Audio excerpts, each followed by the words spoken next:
Hey everybody, thank you for stopping in. Hope all is good. Hope you're having a good week. So I am super sleepy today. Didn't sleep much last night. Didn't feel like doing my hair today, as you can see. So bear with me, please. Anyway, I was up last night because I was listening to music, and shouldn't have done that. But anyway, so I was listening to this guy here, Gil Scott-Heron. I hope you can see it. So, listening to some of his music, and he was very enlightening, had so much to say. Things that he talked about in the 70s and 80s and the 90s are totally still relevant today. And I guess because not a lot has changed, especially mentally for us, and that ain't good. But as an artist, he was phenomenal. As a poet and writer, phenomenal, great storyteller. And so I ordered 2 of his books. So I'll be checking them out next week when they get here. I'll let you know about it. So while listening to him, I ran across this other guy named Junie Otis, who I had never heard of before. Gil was born in Chicago. This guy here, I believe, was born in Los Angeles. But come to find out, Junie Otis was the one who wrote Strawberry Letter 23. And he performed it himself.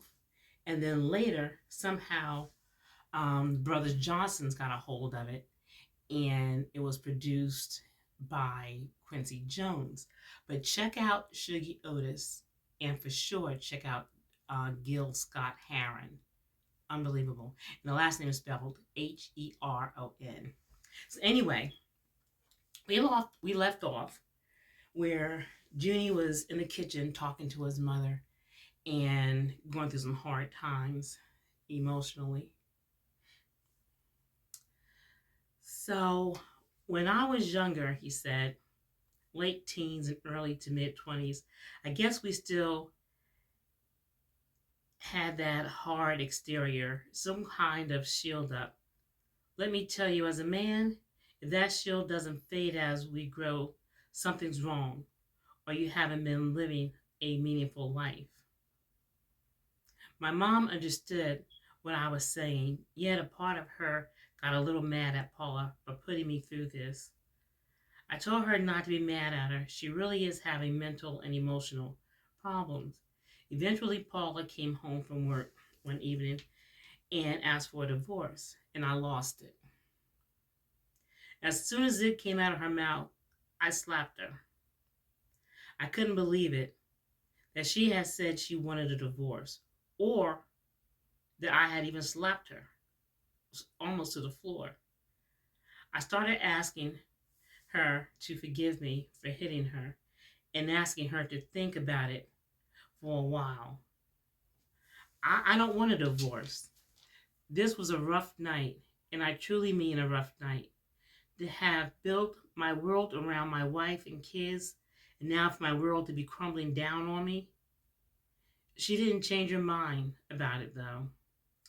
So, being civilized, we planned what we thought was best for our sons. She thought I should keep the boys. Finally, we went to see a divorce lawyer, and we couldn't afford to pay him. So I want to say he said it was like $700 an hour. So of course he was like, no, we can't afford this. So he told me if I did the paperwork myself, it would only cost me around $700. So I got started on paperwork, driven by hurt and some anger to get it over with. It seems our boys were able to accept the divorce. but was mostly concerned that they wouldn't be split apart from each other. Through it all, we all survived this ordeal and are hanging in there. So now, Alan, my son had told my little sister he wanted to come spend the weekend with her. She told him yes. So Trina and my mother talked and set the plan in motion. My mother and little sister had drove to my place, and Taz came running into my crib to tell me little Alan was coming to spend the weekend. I was excited as she was. I grabbed her and gave her a big old hug. She said, I told you when he got old enough, he'd come to you. She had a lot of damn wisdom for her age. That's all I can say to myself. She told when he'd be coming while my mother stayed in the car waiting for her. I walked Taz out to the car and, of course, to speak with my mom for a few minutes. That Friday, I wasn't at my parents' house when Trina and her new friend and little Alan arrived. I came over later that night. They had left about an hour before I got there. He and I hugged, talked. He was quite a football player. His position was quarterback. He even had a Pop Warner football card like the pros with his picture on it and his stats. I was impressed by my son. He was smart as hell, and we had things in common. I didn't stay late, but it was hard to make myself leave. We all kissed farewell as usual, and I told him I'd see him tomorrow.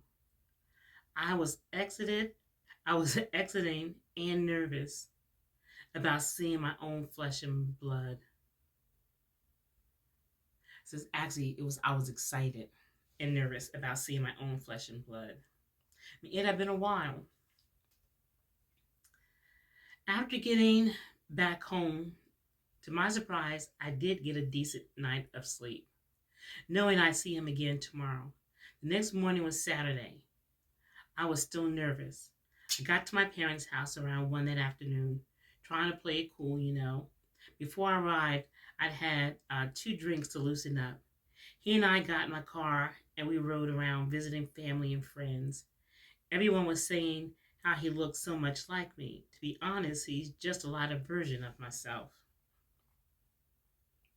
After this, he was talking smack about the basketball court, and I had to take his little ass up to the court so I could school him. The only problem was I had on shoes, not sneakers, so I was slipping a bit on the court. He had game for sure, though, just like his old man. I won the game, but it was close. We got back to his grandparents a little after dinner. My brother was there waiting to see his nephew. We were talking about our game, and he had the nerve to challenge me to another game with my sneakers. And he'd spot me a few points. I was like, no, this boy didn't either. I took him up on it, and he and I set the time for another game, Sunday. We were having a good time. I said I was going to run to the store. I'd be right back. My mom stopped at the back door to tell me not to get anything else to drink. I told her I wouldn't, but I did go buy a little bottle. I didn't get drunk, just had maybe, a sip to loosen up. I told my son I'd be over early the next day in time for breakfast, and I then headed for my place about 10 that night. I was more relaxed, not because of the alcohol, but because he and I had spent some time together, and I was getting to know him some. People change over a period of time, especially kids. They're growing and changing every few days. Sunday, we stayed around the house and ended up not going to play ball. Later in the evening, his mom arrived to pick him up. Damn, she looked good. She looked real good. It was nice seeing her and talking for real. He and I were sitting on the love seat. She was admiring how much he looked like me. Same facial expressions, even to lifting one eyebrow was a natural bewilderment expression for us. She fell out laughing at the two of us together. Then They left heading back to North Jersey. Man, after this first visit, he began coming to visit on a regular, and this was great. It was 2 months later when I worked up the nerve to have my son come stay at my place. He usually clung, he usually clung to my little sister. He was glad to stay with me, but wanted to know when Taz was going to pick him up tomorrow. My little sister, my little sister's not old enough to drive, but I assured him we'd go to my parents around noon tomorrow. Then he was okay, and we settled in for some TV and eating.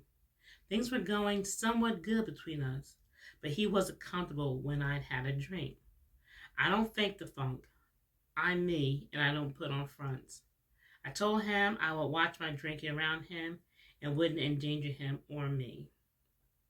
I'd done some stupid shit when I'd been drinking, like calling the police department in rich white towns to let them know I'd be coming through flying. Stupid shit like that, you know. But I didn't tell him about my silly episodes. I'd gotten better though. I hadn't done that dumb stuff in many years. So, time flies. So, I'm going to call it a night and we'll stop here for now. Again, I thank you for stopping in. Hope you have a good night. I hope you have a good tomorrow. And click like, leave me a comment. Please share the video or subscribe. I would greatly, greatly appreciate it. And again, thank you. I wish you love, I wish you peace, and I wish you happiness.